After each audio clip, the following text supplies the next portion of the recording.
Hey everyone, Tech here with a quick little, I don't know, 5-minute sneak peek preview. I just picked up Crusader Kings 2 today. I know I've been doing the Sword of the Stars 2 Let's Play, which I will continue that. I may put it on, just on hold for a day or so. And I'm actually looking at doing possibly another episode or two on Jagged Alliance, but I'm really excited about this game, Crusader Kings 2. As some of you know, I'm a bit of a Paradox fan. A while back, I played a pretty fair amount of Sengoku, which Sengoku in a lot of ways was the kind of, as far as the UI mechanics, game mechanics, was kind of the prequel to Crusader Kings, because I've sat here and I've went through all the tutorials and I haven't really started a game yet, which I'll kind of go towards that so you can see some stuff here as I'm talking. But some of the, if you played Sengoku, some of the UI elements and mechanics are very similar. I mean, right down to where the buttons even look the same. However, the biggest thing I'll say, just from this game, and I'm really just barely getting into it, you can tell that Paradox really put a huge effort into this game. The polish level of everything, of buttons and mouse overs and hovers, and just everything is so responsive. It's crazy. And the game just looks good, the maps look good, everything just runs really smooth and fast. It just looks like a great game. For my first kind of test game, I'm going to start out as Denmark with the goal of taking over Sweden and Norway and owning the North. If I can take Denmark and even just take over Sweden, that would be quite an accomplishment probably. So I think that's what I'm going to do. I want to play as Ylving, King Svend II of Denmark.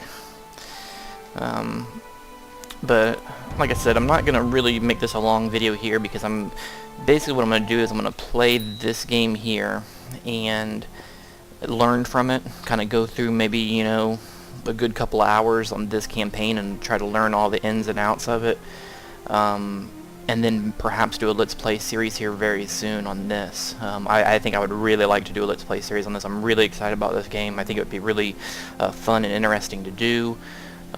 So I'm kind of looking forward to that. One thing I'll show you just real quick here, I'll close this, but you can see if you played Sengoku or even watched my Sengoku videos, you can see some similarities with how they do things here. You know, the mini-map kind of thing, everything looks really similar. Even if you go into some of this stuff, like the overview panels, you can kind of see your ruler and parents, grandparents, children. Holy smackaronis! Look how many children this guy's got. Geez, spaghettis! What the heck's even... One thing that I know is pretty different with this compared to Sengoku is on Sengoku, you could have like multiple wives. So you just have, you know, you could have like I think up to 4 wives, I believe is what it was, and so you could just sit there and have 4. And this one, it's a little more, you know, this is obviously, you know, based on the monarch periods of, you know, a medieval world type society.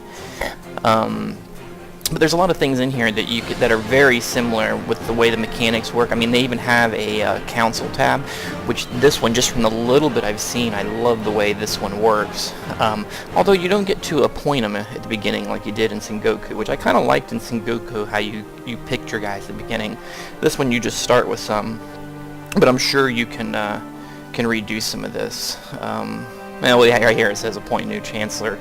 But these are like, you know, your chancellor is kind of your guy who does a lot of your diplomatic stuff and espionage a little bit to a certain degree as far as sowing dissent and, you know, staking false claims. Your marshal's all your military training, you know, stopping revolts, training guys in other provinces and areas. Your steward is kind of all your tax-related type stuff. Spy master is kind of uncovering plots, which the plot mechanic that was in Sengoku, I always felt that the plot mechanic in Sengoku really didn't work very well. They didn't really flesh it out quite enough.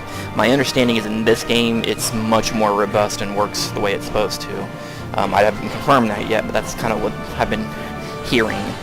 And then, of course, your chaplain is all religious matters, where you can try to, you know, change the religious outlook of areas that you take over, things like that. So, and then there's other things in here. There's some new stuff, like this technology thing is new, which I haven't even really looked at this at all yet.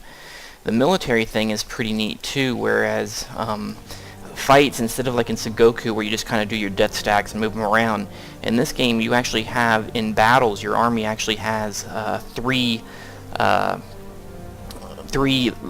what's the word for it, like flanks, I guess. You have like a middle, a right, and a left flank. And so when you're in battles, you have your 3 lanes fighting against their 3 lanes. And like say if you win on the right flank, you can have that right flank then curve around into the middle. So it's really, adds another tactical layer to that. So that's kind of neat. You can see up here the notifications at the top are very similar to how Sengoku did it as well. And there's some other things. The other thing that's kind of similar, if we close this here, if you go down here, right here, this little thing, in Sengoku you used to be able to build the forts and all that kind of thing, the towns. They have a very similar system going on here, so that's a very similar mechanic. And then up here you kind of have your things like your wealth, prestige, piety, which is kind of a new thing that has to do with your how you're respected in the eyes of the church and things like that. Demesne size, that's very similar to Sengoku.